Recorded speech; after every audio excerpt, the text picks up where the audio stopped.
हमारा दिलवा में चोट। ए दरोगा जी जल्दी लिखो न हो, लिखा लिखा दरोगा जी एगो रिपोर्ट। सुन के लगल हो हमारा दिलवा में चोट। पातर छीतर साली छे हमर सुगा जैसन ठोर। पातर छीतर साली छे हमर सुगा जैसन ठोर। पूरे गौवा में हाला छे शोर, बौआ मौसी के ले गेल गाँवे के चोर। पूरे गौवा में हाला छे शोर, भौजी बहिन के ले गेल गाँवे के चोर।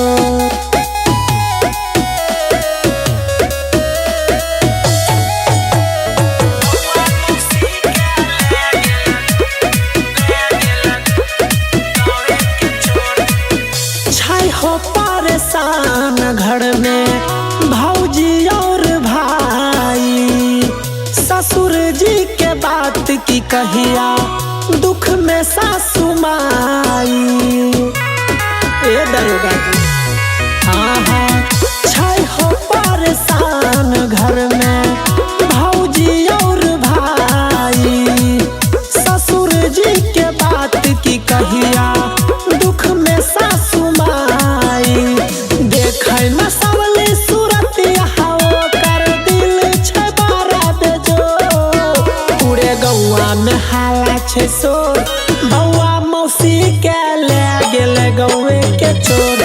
पूरे गौवा में हाला छे शोर, भौजी बहिन के ले गेल गौवे के चोर।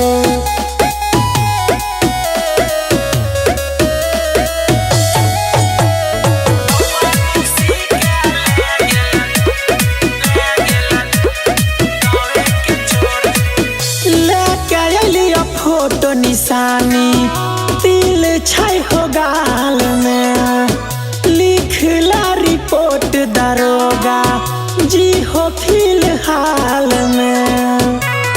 लिख लिया ना दरोगा जी हाँ हाँ लेके अलिया फोटो निशानी तिल छै हो गाल में, लिखला रिपोर्ट दरोगा जी हो फिलहाल में। शिवम सरगम दीपक दिलवाला के देखै न रहे ओ।